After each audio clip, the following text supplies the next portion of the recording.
while we are still drafting it. But what we're hearing from the Americans is that John Kerry cannot go back to Washington with a simple and oral agreement, a general understanding.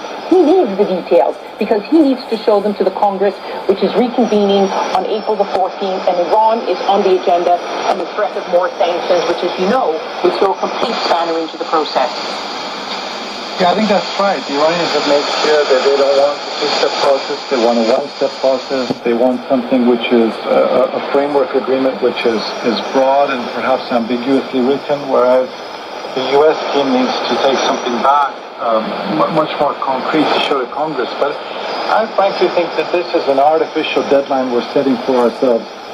If you really think about it, Lee, I think that arguably more people would prefer the status quo scenario, which is no comprehensive resolution, but neither a lifting of the economic pressure on Iran. I think more people would prefer the status quo to